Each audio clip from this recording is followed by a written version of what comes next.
enthusiast. We're starting this thing. I'm super nervous, extremely. Like that guy said in the beginning, like I'm also an introvert, this kind of thing. So whatever. Today we're talking about API documentation, in particular with RAML, stuff like that. It's written here in small letters that it's going to be an API modeling rant. Hopefully it's not going to be like this. We're just going to cover some basics, stuff like that.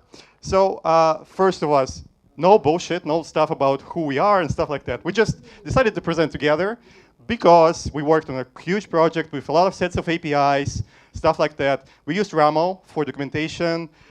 We had some kind of different perspectives on how the perfect documentation should be. How should it look like? I was trying to say, and yeah, and we thought it's going to be fun to put all this experience in one talk. That's what we tried to do. So, Mitya, yes, that's him. Me, Vladimir. Hello. Hello. Hello. Ciao. Ciao. Ci sono molti italiani oggi. Okay, so there are two parts, obviously. So the first part is mine. I'm gonna just cover some basics, do some basic comparisons, why it's useful and why it's not useful. And then the next part, Mitya will follow with some more like deep stuff. He'll give you some checklists, what you should do, and give you some takeaways. So that's how it's structured. So you know you're prepared. So wait for his part. It's gonna be exciting, I hope. I'm not sure. Okay, so we do have some assumptions about you guys, about the audience here. So either, the first category of people, either you haven't heard of API description languages at all, or you're not convinced it's useful, it sucks, stuff like that. The second category of people, second bucket, you kind of want to use it, but you have some trouble choosing which one to use. Should you really try that? You're kind of not really convinced yet, but you tried something, you made the first step. And the third category of people who actually done a lot of stuff in this field, use some languages, they are proficient. So we're kind of trying to cover basics here.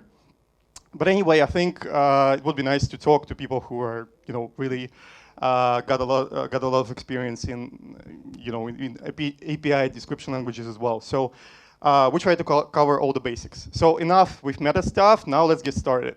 So let's first just small definition here. What's API description language is? Well, it's a structured document either in XML, JSON, Markdown, whatever actually, any document which is machine readable. And the way you create it is written here. So either you use top-down approach, which means you first create a definition, and then only you create an API to match it. The second approach is bottom-up, which means you first create the API, the actual backend, and then you create documentation based on that. So there are two approaches. We're gonna kind of try to stick to the first one, top-down approach. Why? Because it's very useful. For example, you could do mocking based on that, so you can create a huge set of those endpoints and mock it, feed to some special kind of software, just put it on your server, and it's gonna serve you like a real server, but it's gonna be mocks. So it's quite useful. And you can achieve that using top-down approach. So why do we care? Why do we care? Why would you care? First, let's take a look at this problem from business point of view. So first thing is that probably in your teams, with your teammates, you had this problem with expectation gaps. So for example, Alice wanted Bob to code some API to deliver some particular set of endpoints. She expected this kind of response body types, something like that, some parameters and stuff like that. And in reality, a couple of days passed. Bob tried to deliver that, and Alice is not happy. Some things are not the way she expected them to be. So she has also to redo some stuff she was trying to code in that time, in the meantime. API modeling languages surely can solve this problem because they can create this model, collaborate on that a little bit, then they will have no expectation gaps. Another thing why it's useful is that if you have this model already defined, and you have a team not of two people, consisting not of two people, but many people, some contractors, some remote offices, stuff like that, it's very nice for those people to know how your API is going to look like. For example, we had the same situation, like we had mobile developers somewhere in there, and we just provided them the documentation. It was not yet implemented in the backend. They saw it, they understood how to structure their Android application, they did that. And in the meantime, we were coding the backend. So it was very nice, not time consuming. Like, of course, you would have some problems, some small issues, but it's not that bad. And API modeling helps your team to load distribution. It's also here in business because, for example, in our company, we have not only one project going, but a couple of projects. Probably it's a common situation for you as well. So when you want to start a new project, you kind of need to allocate people for that. And to do that, well, it's quite hard to do that if you just put all the people to stop at some particular deadline and then start a project at that time. So what you could do, you could just get one front-end guy, for example, and make him write this documentation, collaborate with CTO, I don't know, team lead, whatever, maybe some backend people. They create this documentation first. They already, when they created that, have some understanding of the system. They broke it down. And they could actually already start coding. They code using those mocks. They started already some, they have some design probably. They started already to put some front-end logic or whatever. Maybe you have backend, a lot of backends, so like you have microservices, fancy microservices that were mentioned earlier. So that's the situation we were also in, and it helped us pretty much a lot. Yeah, so now let's take a look at this problem from developer point of view. Maybe it's more close to you, I'm not sure. So you probably know that software engineering is all about interfaces. It's all about having constraints and stuff like that. For example, TDD approaches, they make you write contracts first, tests first. Think about it in your head, like break it down in small pieces before. It also helps you with estimation, for example, if you need to do that. And the same thing applies to API description languages. If you have your API broken down in pieces, discussed, and stuff like that, it's more predictable. For you, it leads to better quality of your code. And the second point here is also, you can probably see that while you do that, while you discover those problems with your API, your future API, you see the issues, what could be done, what could be like avoided, what should you put really there, is it according to the specification and stuff like that. So it's very useful to think about it in advance. And also the common situation that some projects lack documentation. And here you could create this document. For example, my case, I would make you an example, make a good example here. I coded some APIs, I needed to then adjust them after 2 months of work, and I couldn't understand like who actually did that. I saw Git blame, it was me, so probably I should know that, but I couldn't remember. And I looked at just documentation, how it should look like, the responses, requests, and stuff like that. We had some notes there, and it's a nice place to put all your documentation actually. So it helped us also a lot. It's based on our experience. So I hope it helped you to kind of prove that it's useful. And now we would like you to go back in time and see what was happening before. So in those times, in ancient times. So people used Visdal, Vadal, XSD schemas to validate their responses in all those XML times, 2000 something. Probably some of you had some experience with that. Nothing wrong with that. Everybody likes XML, probably. Everybody. I liked it. I liked Java. You put Java, Spring, all this stuff. It all works. A lot of XML. Really fun thing. And it looked like this. That's example with Waddle. You don't need really to pay attention what's in there. Just request, response, obvious stuff. But it was all in XML, so you just should be scared of that, and that's it. But then a miracle happened.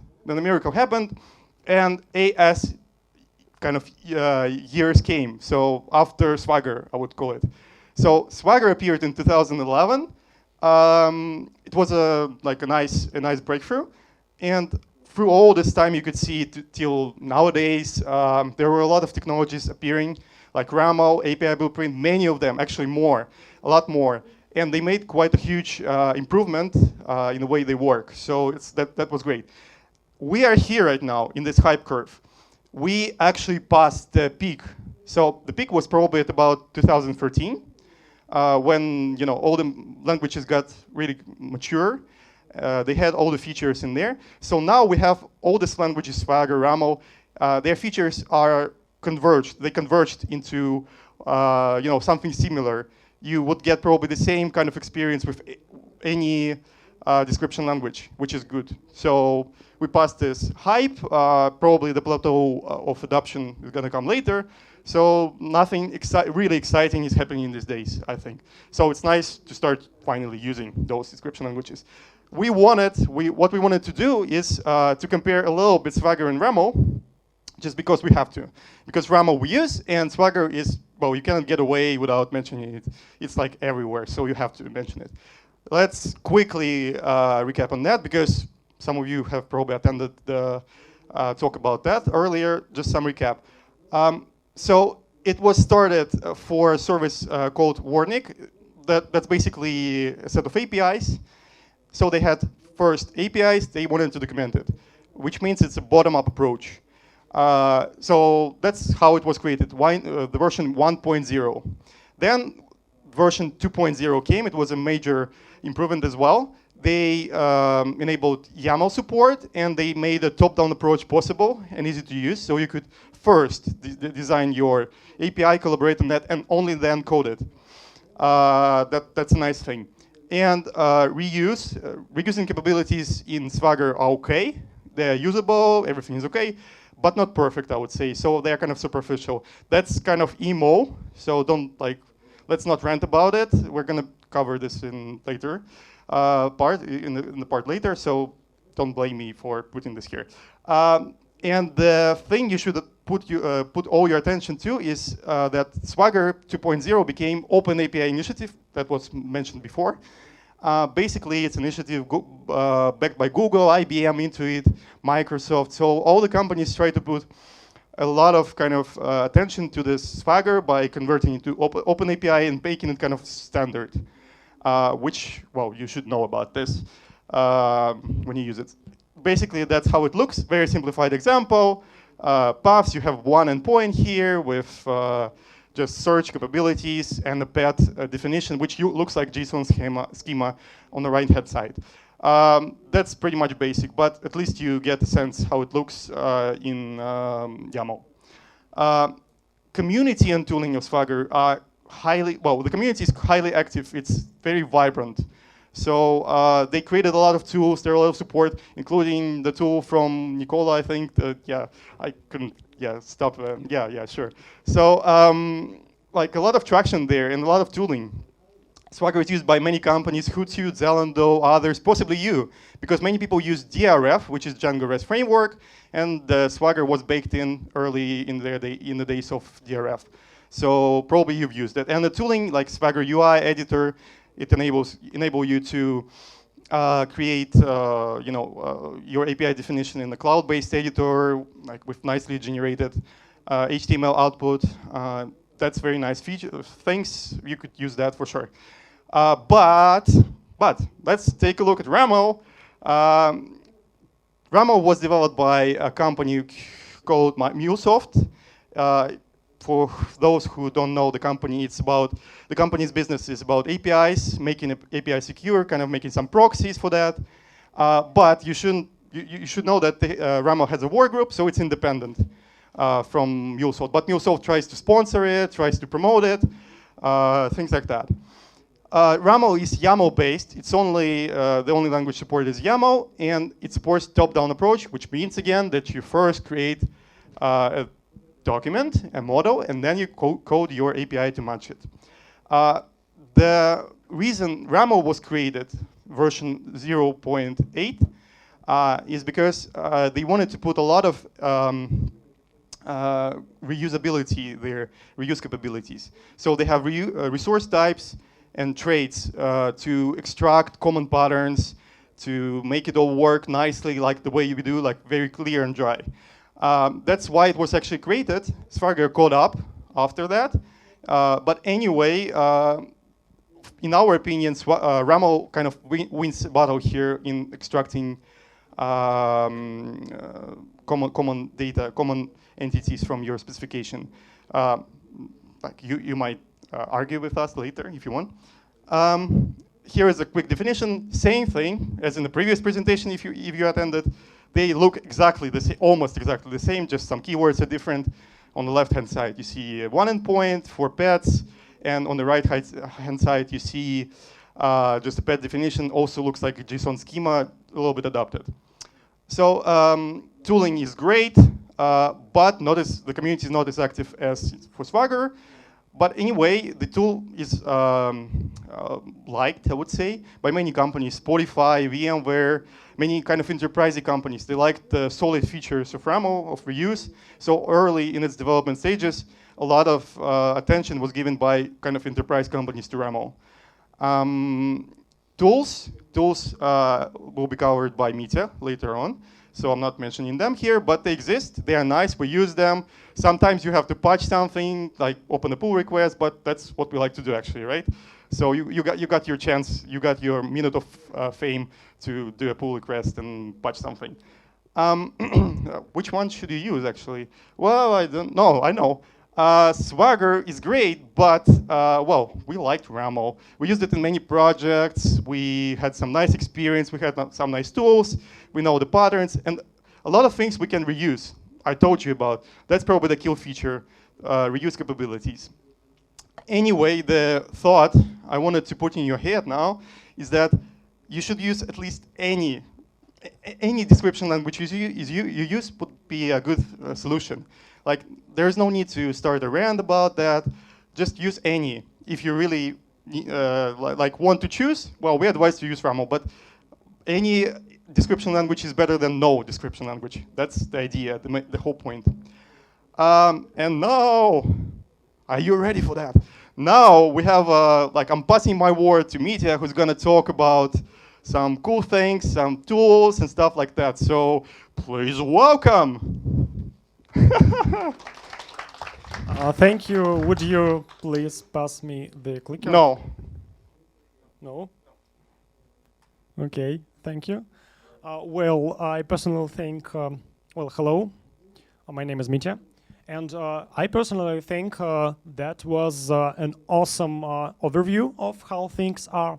And now we're getting into more of a practical part of our speech. And let's recall the Joel test. Most of you probably heard of. And it's a classic list of simple questions.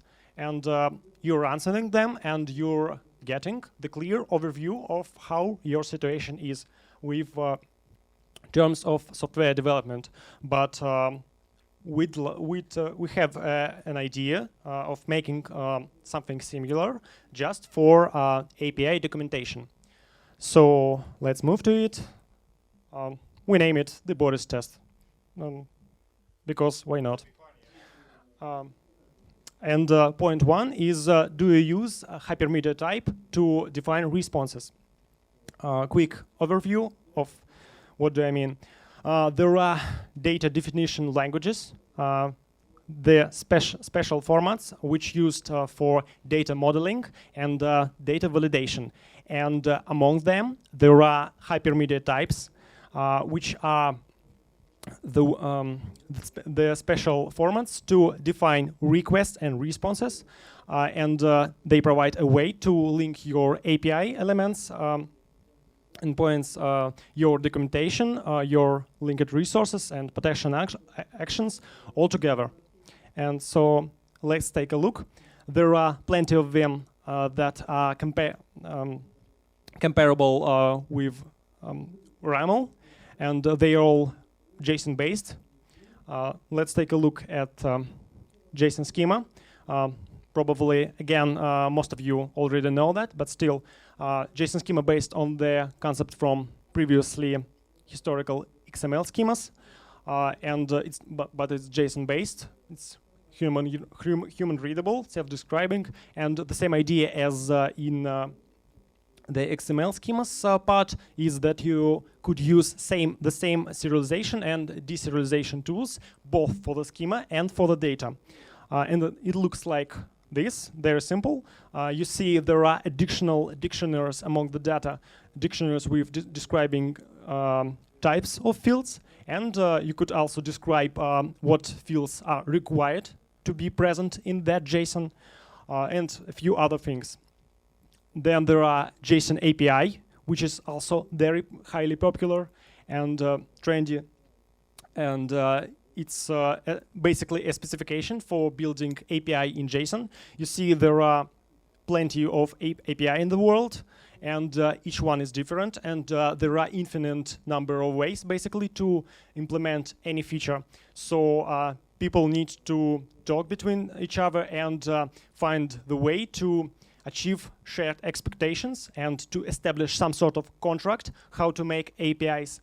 And in our opinion, JSON API is some sort of better from many of its contestants because it's free from some limitations, like a limitation of hell, which is also some sort of popular. And it looks like this, basically. You see there are also additional dictionaries again with links to related resources. So you could just navigate through these links and see the structure automatically. So the point one is basically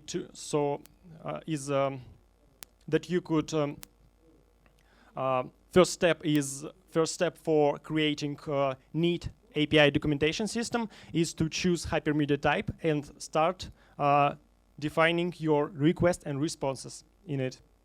Point two is about API design tools, and by API design tools I mean first of there are handy IDEs like your JetBrains IDE, beloved ones, and they are really powerful. They provide highlighting, the ways to test, validate, do everything at once, and they're real nice. You should try it out. But if you want, it's okay because you could just use sort of plugin for any plugin for YAML, for example, since RAML is just superset of YAML.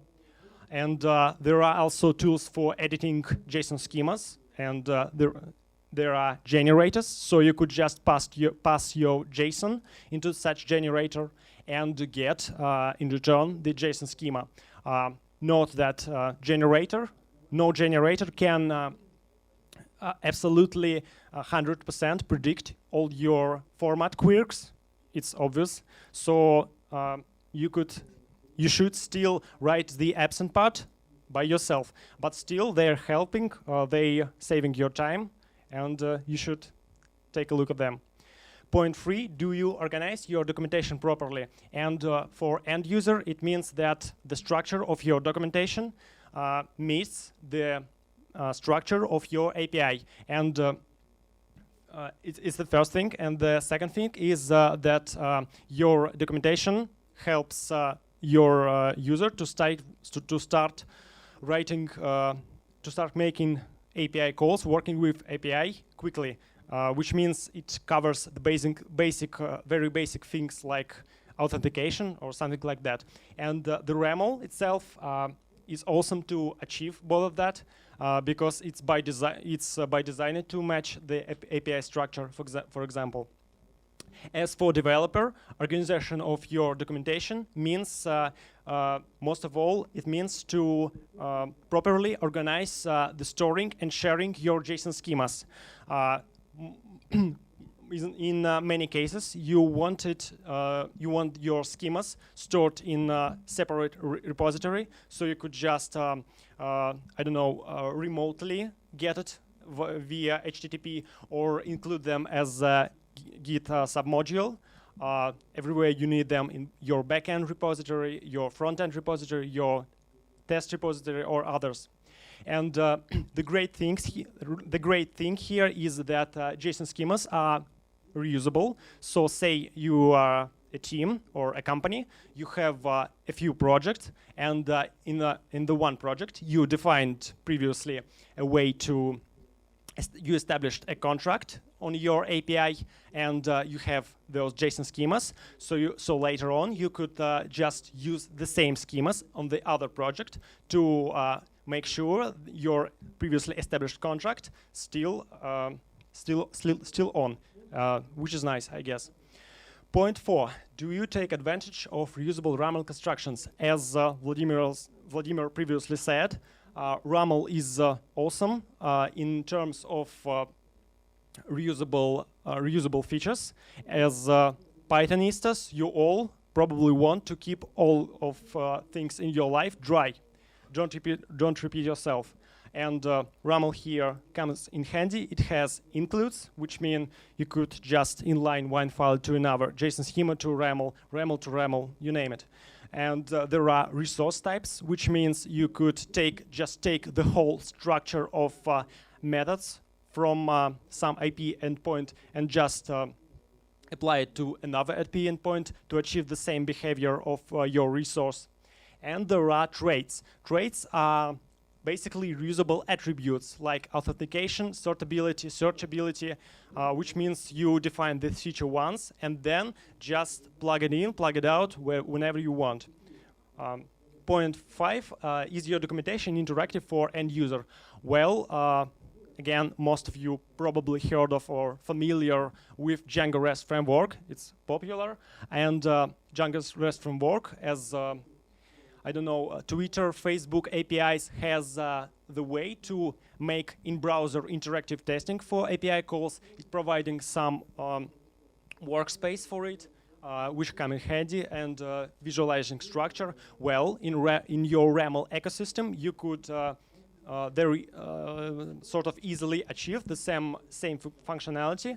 There are also a way to get versioned, forkable and shareable API calls, like project Jupyter, previously IPython notebook. So you could achieve the same the similar functionality here, which is very nice. And all of this not only good for end user, but it also speeds up their development. Point 6, does your whole team collaborate on API design? Well, this is probably the key point, one of the main points, and by this we mean there are in your team or between the teams even, you have usually some sort of flow of interaction between team members and between teams, and this flow of interaction has its usual issues like expectation gap, which was mentioned by Vladimir, and like I don't know, interaction gap or something like that. Many issues, and so such interactions between people needs to be done obviously async way. So no one could wait each other, but still they have some sort of contract they could rely on. And you should also ideally be able to walk any direction. Backend first, then move to front end, integrate it and deploy. Or front end first, or test first, you name it. So that's the case. That's the problem where your API documentation system could come in handy, providing clear and persistent feedback loop. And by such loop, I mean, first of all, mocking. So the basic idea is simple. You mock the absent component of your system, of your feature, and you just integrate it, you use it as you want it, and then when the time comes,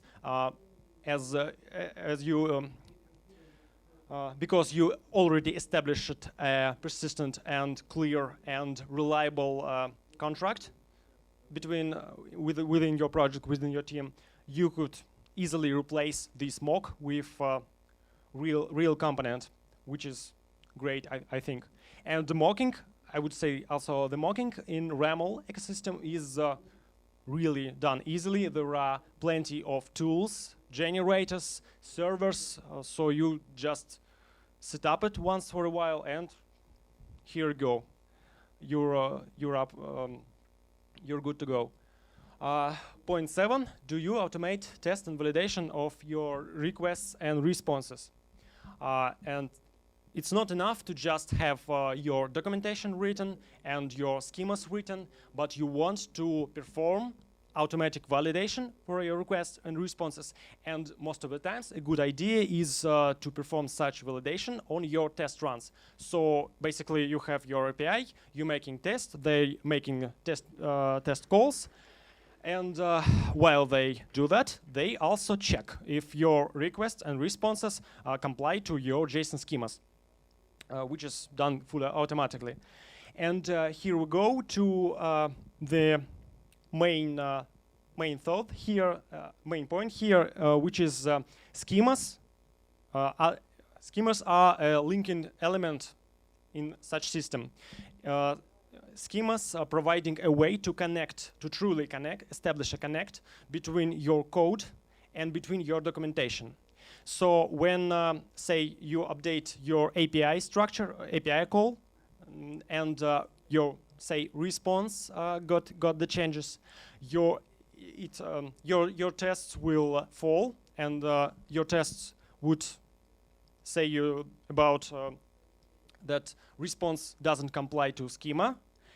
So you go to the test, you repair your schemas, so your documentation doesn't get outdated. So when your documentation gets outdated, your test will be broken, or vice versa.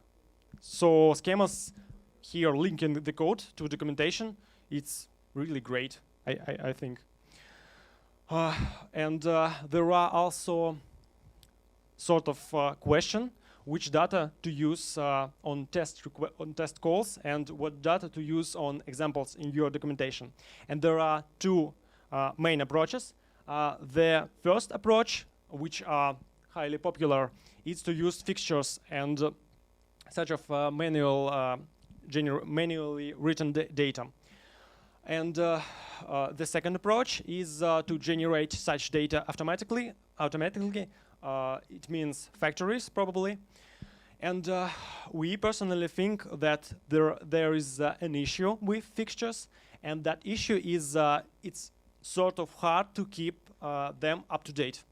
Well, it's really annoying. You should every time that something changes, you should go to your response JSON if you remember to do that, because it's not linked to another to the whole system, and update that JSON, and you could just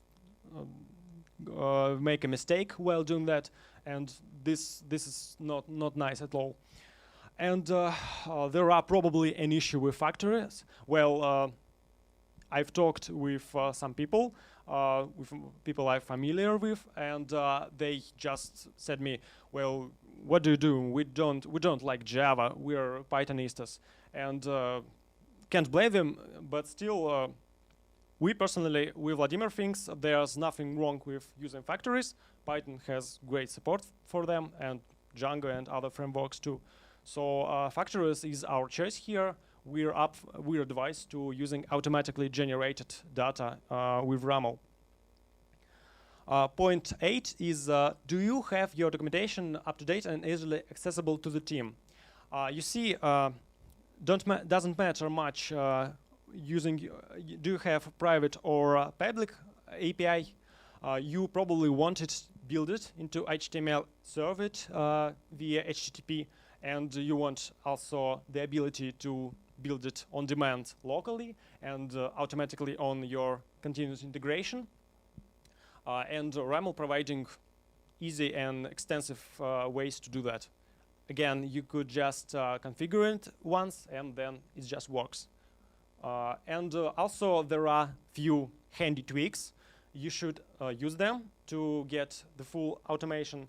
There are auto-reload watchers for your source code. There are ways to auto-open your browser page with documentation. Many small and not that small things. So they are all handy. We advise you to take power of them. And the last, but not least, question is, does your API itself follows best practices? And it doesn't that good if since your API documentation is very clear, it's up to date, it's I don't know, very good. When if your API itself not stable, not properly versionated, not flexible, you know these rules better than me. So when you start working with your API documentation, you probably start notice any issues with your API itself, and this is great actually. So your documentation helps you to find and fix inconveniences or issues with your API, so you could get it to the better state also. Well, some takeaways here are, first of all, obviously, lots of daily pain removed. It's our experience on our cases. And not only from the developer's point of view, but from business point of view, from manager point of view too. Because there are no unexplained integration gaps, which you could not explain to your manager, why you spend a lot of time to fixing the problems which are not supposed to be existing. Also, this is very good for new developers joining, because they can just dive in and start writing code, implementing features, instead of trying to establish understanding of how it all works in your team and your project. Well, we again advise you to generate more of JSON request responses, test data and examples instead of manually writing them, at least with RAML. And okay, one another point is that the whole system costs its price. The price, in our opinion, is reasonable, but you still have to pay it because documentation gets outdated. And no, the last point is that you should, at maximum, use the tools, as the tooling in RAML, as in Swagger, is very rich, extensive, and it covers all you need. You just have make a cure, and you should automate everything. Well, that's basically all, I guess. Thank you all for coming. Grazie mille. We just like to say, as a last thing probably, that this topic is sort of big, and we just wanted to share our experience, our thought on it, and we'd like to invite you to open the dialogue and ask your questions. We would glad to answer them. You're right, but I'm gonna hide here from all of you. Okay. What was that? Oh, nobody hears me. Yep. Oh, that's Okay, questions? Hello. We have one. Don't shame us, please. 3 at least. We're good guys. The first, thank you have many very questions. much for Jesus your Christ. Itzhak. great speech. The first question is, what about Hi. using RAML for non-REST APIs? For example, I write a good REST API and I want to support MQP API, for example, as a subset of my APIs. And we have 2 points of truth in this situation. Like, I describe my RAML, good REST API RAML, and then I go to conference, for example, or RTD, and also write the same API for like, the second time. Like, any options here? I'm stuck. Well, come on. You're the man of today. Would you please repeat the... No, not the whole question. Shortly. Repeat the example you provided for such API. You don't mean GraphQL APIs or? No, for example, I have a REST API and based on HTTP and everything is okay. And also I need to support AMQP API, for example, for my servers, because it's like enterprise and so like this. I want to communicate not only HTTP, like also HTTP is a nice tool. I like it also. Yeah. yeah, MQPy is also needed, for example, for some reason. Yeah. Well, do you want to say something about that? It's MQPy message. I Yes, just yes, yes. ju- That's Or the thing. three, didn't Well, catch it. whatever. or Let me pronunciation. try to or to some say kind of RPC, for example, and not problem with Yeah, MQPy. well, not only HTTP. Well, I guess not suitable. Well, Am I like right? RAML is based obviously for like HTTP, but well, sure. Like I cannot say like with 100% certainty. I haven't investigated that, but I feel with something here in my body that probably it's not suitable. But it's a good idea. I mean, like there was a person like in that talk, like a couple of talks before, who was asking about protocol buffers, about Thrift and stuff like that. Was it you? No. So like me. Oh, really? Oh, awesome.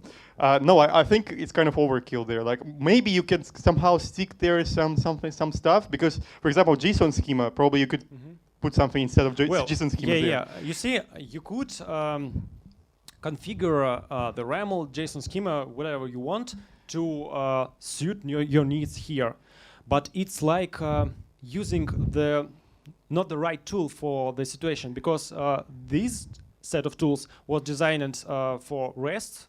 Yeah, most of the more or times. less. So But you could I you would- could I hack would- it wouldn't probably. You probably- could hack it. you could with hacking, but I shouldn't. I wouldn't do that. But I'm gonna research reason. actually. Just after this talk, I'm gonna research. I'm very curious about that. Thank you for asking. I'm super curious. Next API I'm gonna do it will be in protocol buffers. Awesome. Wait. You wanted to No, I don't your know next whether- API being GraphQL. No, GraphQL sucks. I hate it. Don't Whatever. say that. Okay, so you had another question. I'm sorry. Like Okay. this is the type of question when we say like we don't know the answer. Sorry, let's talk later. Okay, thank you. Yet another one simple question. For him. What Good about idea. some extra formatting in RAML? For example, recently I have a problem. Just add a warning about this API is not implemented yet, something like this, and no possible. Like, I haven't found any possibilities. It's my fault, or it's really Possibilities for to mark some Mark- API is not implemented like, kind of. to add more formatting, like warnings, infos, messages. Example, I don't know, code examples, something Well, like for this. example, in RAML there are traits, so you could mark your APIs as some special kind of I don't know, not implemented. And well, what we did there, like I was just in plain text in description writing like in bold case, like hey guys, don't use it yet, don't even try. No That's what problem. I did. But probably you could be a smart guy and use traits. Well, I'm not that smart as you and Mitya also. So I would just like put in some markdown there, like, hey, don't use that, please. Wait a little bit. Tomorrow, probably I'm gonna do that. So that was my solution, but probably there are smart solutions. Well, you see, okay, Vladimir probably is right. So there are. I'm right about what? I sum don't up. know. There are two solutions in here. The simple one is you just write simple small markdown with text of your error, and then you just simply include that markdown in your documentation as an answer for every IPN method which is not implemented yet. But it's a dumb way to That's exactly what we achieve need. that. Dumb ways work usually. Okay, They never fail. So and the smart way is, I guess, it's trait. So you define a trait, say not implemented trait, and then you just plug, and then you just навешивать как будет. как это будет навешивать? Подскажите. You Sure. just plug in that trait into Okay. endpoints where you need it. I see. Thank you. I guess that's it. Oh, there's the question. I Okay. have yet another question. Oh, okay. Could you?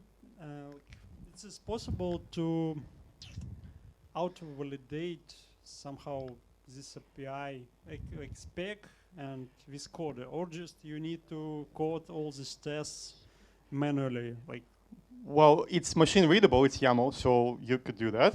But That's possible. We didn't do that in our No project. existing tools. Probably, well, I cannot say with 100% like certainty again, but we didn't use that. We had tests which tested some.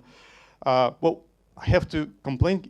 Please don't kill me here. We had some integration tests which were slow. not? I'm sorry. I'm very sorry. I'm not gonna do that again in my life. But we had some integration tests which were slow and like, all this stuff. And they actually tested that, and we had some more logic there going, not only JSON like responses and stuff like that, but also, I don't know, some basic things like if that was created or something. That was duplicate logic, but yeah, that's the moment when I say I feel badly about that. Okay, thank you. Sure, you're welcome.